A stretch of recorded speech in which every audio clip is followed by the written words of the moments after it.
Emotions আমাদের সবচেয়ে বড় বন্ধু আবার আমাদের সবচেয়ে বড় শত্রু। যতদিন আমরা আমাদের ইমোশনসগুলোকে নিজের কন্ট্রোলে রাখতে পারবো ততদিন ইমোশনস আমাদের বন্ধু, আর যখন ইমোশনস আমাদের নিজের কন্ট্রোলে রাখতে শুরু করবে তখন থেকে কিন্তু ইমোশনস আমাদের সবচেয়ে বড় শত্রু হয়ে দাঁড়াবে।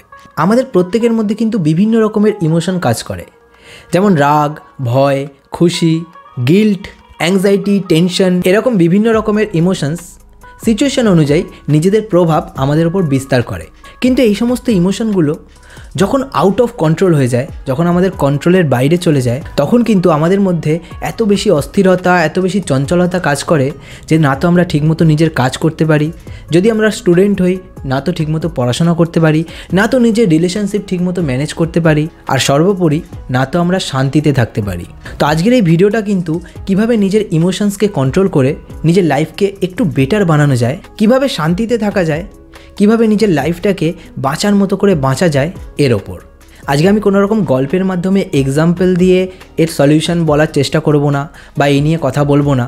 আজকে আমি নিজের পাস্টের কথা বলবো, আজ থেকে কয়েক বছর আগে কিভাবে এই সমস্ত ইমোশনগুলো আমাকে নিজের কন্ট্রোলে রাখতো, এবং এই ইমোশনগুলোর কন্ট্রোলে থাকতে থাকতে একটা সময় আমার জীবন এরকম হয়ে গেছিলো যে সবসময় ভেতরে একটা অস্থিরতা কাজ করতো, একটুতেই রিয়াক্ট করে ফেলতাম, অতীতে ঘটা খারাপ জিনিসগুলোকে ওভারকাম করতে পারতাম না, সেগুলো থেকে বেরোতে পারতাম না।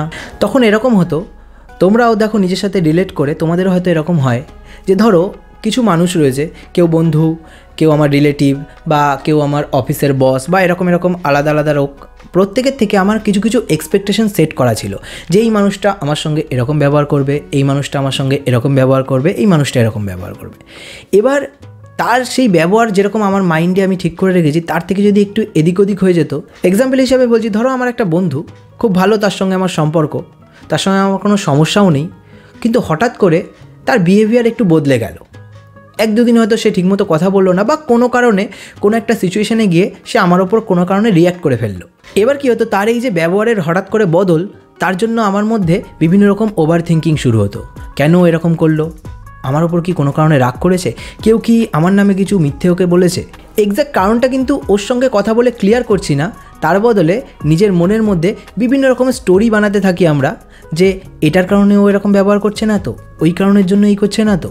এবার তার ফলে কি হতো, যে ওইটা মাথার মধ্যে যেহেতু চলতো, সেহেতু আমি অন্য কোনো কাজে ঠিকমতো ফোকাস করতে পারতাম না, ভেতরে ভেতরে একটা ইরিটেশন কাজ করতো, একটা অস্থিরতা কাজ করতো, এবং একটা সময় তার এফেক্ট কিন্তু অন্য জায়গায় গিয়েও পড়তো, অন্য কারোর ওপর গিয়েও পড়তো। হয়তো আমার বাড়ির কারোর সঙ্গে খারাপ ব্যবহার করে ফেললাম, বা আদার্স কোনো জায়গায় হয়তো সেই রিয়াকশানটা বেরিয়ে গেল। তো আমাদের একটা ইমোশন তো একইভাবে কাজ করে না, একটা ইমোশন আমাদের মধ্যে জেনারেট হলে সেটা আরও 5টা ইমোশনকে ট্রিগার করে দেয়। তোমরা হয়তো ব্যাপারটাকে অনেকটা রিলেট করতে পারবে, যে অনেক সময় হয়তো কারোর বদল দেখলে ব্যবহারে, হঠাৎ করে কোনো কারণ ছাড়া কোনো ব্যবহারে হঠাৎ করে কারোর বদল দেখলে নিজের মধ্যে ওভার থিঙ্কিং দেখবে কাজ করে অনেক সময়, যে এই কারণের জন্য আমার সঙ্গে কথা বলা বন্ধ করলো না তো, বা ওই কারণের জন্য আমার উপর রিয়্যাক্ট করলো না তো, অন্য কেউ মিডিলে থার্ড পার্সন নেই তো যে আমাদের মিডিলে কোনো প্রবলেম ক্রিয়েট করার চেষ্টা করছে। এইরকম বিভিন্ন রকমের ওভার থিঙ্কিং কিন্তু আমাদের মাথার মধ্যে আমরা চালাতে থাকি, কিন্তু যেটা করার দরকার সেটা করি না। কি এখানে আমরা দুটো জিনিস করতে পারি, খুব সিম্পল সলিউশন। প্রথম কথা, যদি আমরা নিজের ইমোশনকে কন্ট্রোল একদমই না করতে পারি, তাহলে আমরা তাকে ডাইরেক্ট জিজ্ঞেস করে নিই না যে কী কারণের জন্য সে আমার সঙ্গে ব্যবহার খারাপ করলো, বা বদল করলো, বা রিয়াকশান করে ফেললো, তার কারণটা কী, তার থেকেই ক্লিয়ার অ্যান্সার পেয়ে যাব। আর যদি আমরা সেটা নাও করতে চাই, তাহলে আমাদের কাছে আরও একটা সলিউশন রয়েছে। আমরা একটু অন্যভাবেও তো চিন্তা করতে পারি, যে ওর আমার সঙ্গে ব্যবহার একটু বদলের বা আমার উপর রিয়াকশান করে দেওয়ার কারণ আমি নাও হতে পারি, আমার রিলেটেড কোনো কারণ নাও হতে পারে, ও হয়তো অন্য কারণে টেনশানে রয়েছে, ও হয়তো অন্য কোনো প্রেশারে রয়েছে, যার রিয়াকশানটা আমার ওপর এসে পড়ছে বা আমার ওপর করা ব্যবহারের ওপর এসে পড়ছে। আমাদেরও তো অনেক সময় এরকম হয় কি না, যে আমরা অন্য কোনো একটা জিনিসের রিয়াকশান, অন্য কিছুর একটা রিয়াকশান অন্য কারোর ওপর দিয়ে ফেলি। তো ওর ক্ষেত্রেও তো এটা হতে পারে, কিন্তু আমাদের মধ্যে বেশিরভাগ মানুষই এইভাবে চিন্তা করি না। আমরা ও কেন এটা করলো তার পেছনে 5টা বিভিন্ন রকমের স্টোরি নিজের মাথায় বানিয়ে ফেলি। এটা তো গেল এক রকমের ইমোশনের আমাদের ওপর প্রভাব বিস্তারের কথা। এরকম আরেক ধরনের ইমোশনের কথা বলি, যেটা হলো ফিউচারে কি হবে, কিছু খারাপ হবে না তো, সেই নিয়ে ভয়ের ইমোশন। এটা আমাদের মধ্যে কিন্তু অনেকেরই কাজ করে, যে ফিউচারে কি এইটা হয়ে যাবে না তো, আমার সঙ্গে কিছু খারাপ হয়ে যাবে না তো, ফিউচারে আমি উন্নতি করতে পারবো তো, আমি পাস করতে পারবো তো, আমার দ্বারা মনে হচ্ছে কিছু হবে না, কেউ আমাকে ঠকিয়ে দেবে না তো, কেউ আমার এক্সপেকটেশন ভেঙে দেবে না তো, সবার সঙ্গে আমি ভালো সম্পর্ক রেখে চলতে পারবো তো। এই সমস্ত রকমের বিভিন্ন যে চিন্তাভাবনাগুলো আমাদের মনের মধ্যে চলতে থাকে ফিউচারকে নিয়ে, এই সমস্তগুলো কিন্তু ভয়ের ইমোশন। আর এরকম ধরনের ইমোশন যদি আমাদের নিজের কন্ট্রোলে করে নেয় না, তাহলে কিন্তু আমাদের দু জায়গায় লড়াই চালাতে হবে। দু জায়গা থেকে কিন্তু আমাদের ক্ষতি হওয়ার সম্ভাবনা থাকবে। এক হলো নিজের ভেতরে সারাক্ষণ যদি এরকম একটা জিনিস চলতে থাকে, সারাক্ষণ ভয় চলতে থাকে, তাহলে আমরা জীবনটাকে বাঁচার মতো করে বাঁচবো কী করে? সবসময় তো আমাদের ভয় চলতে হবে যে এই মনে হয় কেউ আমাকে ঠকিয়ে দিল, এই মনে হয় কেউ আমাকে ছেড়ে চলে গেল, এই মনে হয় কারোর সঙ্গে সম্পর্ক নষ্ট হয়ে গেল, এই মনে হয় আমি ফেল করে গেলাম কোনো ব্যাপারে। এই ধরনের ব্যাপার স্যাপার যদি সবসময় তোমার মনের মধ্যে চলতে থাকে, তাহলে তুমি কি একটুও শান্তিতে থাকতে পারবে? সবসময় একটা ভয় নিয়ে, সবসময় একটা নিজের সাথে নিজেকে লড়াই করে চলতে হবে। আর দ্বিতীয় যে এটা থেকে ক্ষতি হয়, সেটা হলো সামনের মানুষটা যখন দেখবে যে এই জায়গায় উইক পয়েন্ট আছে, খুব ভয় চলে, যে কোনো জিনিস নিয়ে, ফিউচার নিয়ে খুব ভয় পায়, সে কিন্তু আমাদের ওই জায়গাটাকে এক্সপ্লয়েট করার চেষ্টা করবে, আমাদের ওই জায়গাটাকে কিন্তু বারবার আঘাত করবে, আর আমাদের ওই জায়গাটাতেই কষ্ট দেওয়ার চেষ্টা করবে। এর একটা খুব ভালো এক্সাম্পল তোমাদের দিচ্ছি, যেটা তোমরা রিলেট করতে পারবে খুব ভালো। সেটা হলো, দেখবে অনেক সময় একটা কাপলের মধ্যে একজন এরকম অন্যজনকে হারিয়ে ফেলার নিয়ে খুব ভয় পায়। ও আমাকে ছেড়ে চলে যাবে না তো, ও আমাকে ঠকিয়ে দেবে না তো, ওকে আমি হারিয়ে ফেলবো না তো। এই যে ইমোশনটা, এটা যদি সে বেশি দেখিয়ে ফেলে এবং সামনের জন যদি ভালো হয় কোনো ব্যাপার নেই, সে সেটাকে তাকে বোঝানোর চেষ্টা করবে, তার সাথে লয়াল থাকার চেষ্টা করবে, তাকে এই জায়গাটা থেকে ওভারকাম করানোর চেষ্টা করবে। কিন্তু সামনের জন যদি ঠিক মানুষ না হয়, তাহলে সে কিন্তু এই ইমোশনটাকে কাজে লাগাবে। সে কিন্তু বারবার নিজের কাজ উদ্ধারের জন্য তাকে ভয় দেখাবে যে তুমি যদি এরকমভাবে না চলো, আমি তোমাকে ছেড়ে দিয়ে চলে যাব। শুধুমাত্র এই জিনিসটার জন্য কিন্তু তোমরা অনেকে রিলেট করবে, অনেকে বুঝতে পারবে যে একটা টক্সিক রিলেশনশিপের মধ্যেও কিন্তু কেউ বহুদিন থেকে যায় শুধুমাত্র তার কন্ট্রোলে নিজের ইমোশনগুলোকে দিয়ে দেওয়ার জন্য। এই ধরনের ভয়ের ইমোশনকেও কিন্তু আমাদের কন্ট্রোল করতে শিখতে হবে।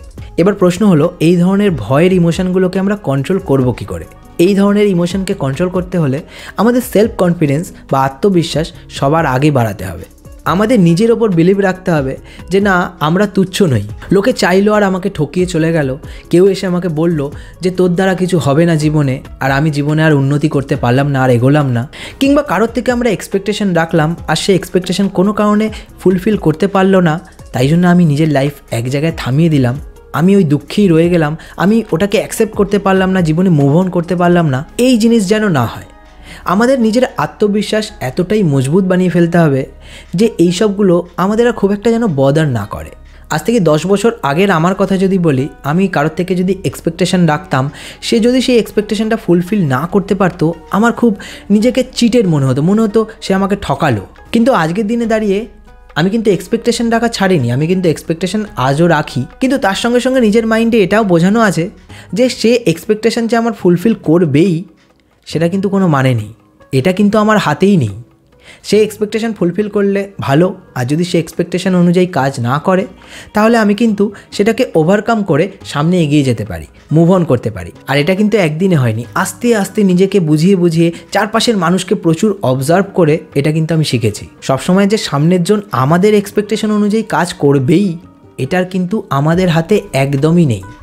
তাই আমাদের হাতে যেটা নেই সেটা নিয়ে আমরা বৃথাই কেন টেনশন করব? তোমার হাতে যেটা রয়েছে সেটা নিয়ে তুমি ভাবতে পারো, সেটাকে তুমি ইমপ্রুভ করার চেষ্টা করতে পারো। কিন্তু যেটা তোমার হাতেই নেই সেটা নিয়ে তুমি শুধু ভেবে নিজের ইমোশনগুলোকে অন্যের কন্ট্রোলে দেওয়া, এটা কিন্তু খুব একটা বুদ্ধিমানের কাজ নয়। তাই আমি আমার অভিজ্ঞতা দিয়ে বলবো যে ইমোশনাল হওয়া ভালো, ইমোশনগুলোকে সঠিক জায়গায় ইউজ করা ভালো, কিন্তু ইমোশনের কন্ট্রোলে চলে যাওয়া কিন্তু একদমই ভালো নয়। আমি কিন্তু ইমোশন লেস হয়ে যাওয়ার কথা, একদম সেই পাথরের মতন যে আমার কোনো ইমোশনই নেই, যে যা করলে আমার কোনো যায় আসে না, পুরো ডেসপারেট, এর কথা কিন্তু বলছি না। ইমোশন কিন্তু আমাদের প্রত্যেককে অনেক ক্ষেত্রে অনেক হেল্পও করে, কিন্তু আমরা এত আলতু ফালতু জায়গায় নিজের ইমোশনগুলোকে নষ্ট করে ফেলি যে সঠিক জায়গায় যখন আমাদের সেই ইমোশনগুলো ইউজ করার সময় আসে, তখন আমাদের মধ্যে আর সেগুলো ইউজ করার না তো ইচ্ছে থাকে, না তো এনার্জি থাকে। আর এই ইমোশনকে যদি তুমি কন্ট্রোল করতে চাও, নিজের কন্ট্রোলে রাখতে চাও, ইমোশনের কন্ট্রোল থেকে যদি ধীরে ধীরে বেরোতে চাও, তাহলে না চারপাশে প্রচুর তোমাকে অবজার্ভ করতে শিখতে হবে, অন্য মানুষদের অবজার্ভ করতে হবে। একদিনে এটা হবে না, তুমি ধীরে ধীরে অন্যকে অবজার্ভ করলে বুঝতে পারবে বিভিন্ন মানুষ কিভাবে ইমোশনের কন্ট্রোলে থেকে ভয় বাঁচছে, কিভাবে ইমোশনের কন্ট্রোলে থেকে যেখানে রাগ দেখানোর দরকার নেই সেখানে শুধুমধু রাগ দেখাচ্ছে। আমরা কিন্তু তখন একটু হলেও নিজেকে বোঝাতে পারবো যে আমি কি ওই মানুষটা হতে চাই, ওই মানুষটা যেরকমভাবে রিয়্যাক্ট করছে, ওই মানুষটাকে যেভাবে অন্যরা যে চোখে দেখছে, আমাকেও কি সে চোখে অন্যরা দেখলে আমি খুশি হব? এগুলো ধীরে ধীরে আমাদের মধ্যে রিয়েলাইজেশন তৈরি করে এবং ধীরে ধীরে এগুলো কি হয় আমাদের একটু ম্যাচিওর বানায়, আমাদের ইমোশনকে ধীরে ধীরে কন্ট্রোল করতে শেখায়, কোনখানে আমাদের রিয়্যাক্ট করা উচিত, কোনখানে আমাদের ইগনোর করা উচিত, এগুলো কিন্তু আমাদের শেখায়। এবং এই যে ইগনোর ব্যাপারটা না, এটা কিন্তু একটা বড় অস্ত্র ইমোশনের কন্ট্রোল থেকে বেরোনোর জন্য। ইগনোর মানে আমি কিন্তু মানুষটাকে ইগনোর করার কথা বলছি না, কারণ মানুষকে ইগনোর করতে শুরু করলে আমরা সবাইকে ইগনোর করতে করতে একসময় একা হয়ে যাব। অনেকে এরকম রয়েছে যে ইমোশন কন্ট্রোলে রাখতে পারে না বলে দুটো এক্সট্রিমের মধ্যে একটাকে চুজ করে নেয়। এক হয় খুব রিয়্যাক্ট করে ফেলে, খুব সারাক্ষণ অশান্তিতে ভোগে, আর নয়তো সবাইকে অ্যাভয়েড করতে করতে একদম একা হয়ে যায়। এই দুটোর একটাও কিন্তু করা চলবে না যদি আমরা ভালোভাবে বাঁচতে চাই, যদি আমরা লাইফটাকে এনজয় করতে চাই। আমাদের এই দুটোর মিডিলের একটা পথকে বেছে নিতে হবে। কি করতে হবে না, ইগনোর আমরা মানুষটাকে করব না, ইগনোর আমরা সেই যে ঘটনাটা, তার যে রিয়াকশান বা ওই যে জিনিসটা আমাদের ট্রিগার করছে, হয়তো আমাদের রাগ, ভয় বা আমাদের মধ্যে অন্য কোনো টেনশন, কোনো ইমোশনকে, সেই জিনিসটাকে অ্যাভয়েড করব। আমরা এখানে দুটো জিনিস খেয়াল রাখবো, যে যেটা আমাদের কন্ট্রোলে রয়েছে, যেটা আমরা রিয়্যাক্ট করে উল্টোপাল্টা বাজে কথা বলে না, কিন্তু যেটা পজিটিভলি আমরা কিছু বদল করতে পারি, সেটা আমরা বদলানোর চেষ্টা করতে পারি। আর নয়তো যেটা আমাদের কন্ট্রোলে নেই, ইগনোর করে যেতে পারি। ছোটো ছোটো ঘটনাকে ইগনোর করতে শিখে গেলে তুমি দেখবে কতটা শান্তি। আমিও কিন্তু যে একদম 100% সব ইমোশনগুলোকে কন্ট্রোল করতে শিখেছি তা কিন্তু নয়, কিন্তু আজ থেকে যদি 10 বছর আগের কথা বলি, সেই সময় আমার ওপরে ইমোশনগুলো যতটা কন্ট্রোল রাখতো, আজকে কিন্তু ততটা কন্ট্রোল রাখতে পারে না। তার একটাই কারণ যে আমি ওই মাঝের রাস্তাটা চয়েস করেছি। না তো আমি এই এক্সট্রিমে গিয়ে প্রচণ্ডভাবে রিয়্যাক্ট করে বা প্রচণ্ডভাবে ভয় পেয়ে প্রচণ্ডভাবে টেনশন করে একটা ব্যাপারকে সলভ করার চেষ্টা করি, আর না তো অন্য এক্সট্রিমে গিয়ে সব কিছুকে, সব মানুষগুলোকে ইগনোর করে একা থাকার চেষ্টা করি। আমি একটা মাঝের রাস্তা বেছে নিয়েছি, যেখানে মানুষগুলোকে নয়, ছোটো ছোটো ঘটনাগুলোকে ইগনোর করতে শিখে গেছি।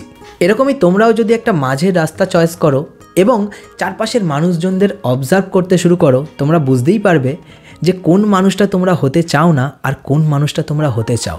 কোন মানুষটা কারোর কাছে বেশি অ্যাট্রাকটিভ, কেন সে তার ইমোশনগুলোকে অন্যদের সামনে কিভাবে কন্ট্রোলে রাখে বলে সে বেশি অ্যাট্রাকটিভ কারোর কাছে, আর কোনো মানুষ সে তার ইমোশনগুলোকে আউট অফ কন্ট্রোল হয়ে যায়, সেই ইমোশনগুলোকে কন্ট্রোল করতে পারে না বলে তার সাথে কেউ মিশতে চায় না, তার থেকে সবাই দূরে থাকতে চায়। তুমি নিজেই বুঝে যাবে। তাই তুমি চারপাশের মানুষজনদের যত পারবে অবজার্ভ করতে শুরু করো আর ক্ষমা করতে শেখো। তুমি যত বেশি ক্ষমা করতে শুরু করবে, তোমার ভেতরে কম্প্যাশন তত বেশি বাড়বে, আর যত বেশি কম্প্যাশন তোমার মধ্যে বাড়বে, তুমি ভেতর থেকে ফ্রি অনুভব করবে। আর দেখবে তোমার ভেতরে অস্থিরতার সঙ্গে তোমাকে লড়াই করে প্রতিদিন চলতে হচ্ছে না। তোমার মধ্যে দেখবে ধীরে ধীরে আলাদা রকমের এক শান্তি, আলাদা রকমের এক খুশি, সেই যে অস্থিরতা ছিল সেই জায়গাটা দখল করে নিয়েছে। তো আমি আমার অভিজ্ঞতা অনুযায়ী বোঝানোর চেষ্টা করলাম যে কীভাবে ইমোশনগুলোকে হ্যান্ডেল করে জীবনে একটু খুশি থাকা যায়, জীবনে একটু ভালো থাকা যায়। তোমাদের এই ব্যাপারে কি মতামত কমেন্টে অবশ্যই জানিও। আর ভিডিওটা যদি তোমাদের ভালো লেগে থাকে তাহলে এটা একটা শেয়ার করে দিও। এরকম ভিডিও আরও দেখার জন্য সাবস্ক্রাইব করে পাশে থেকো। তোমাদের সঙ্গে দেখা হচ্ছে খুব তাড়াতাড়ি আরও একটা নতুন ভিডিওতে। ততক্ষণ stay happy, stay healthy and stay motivated.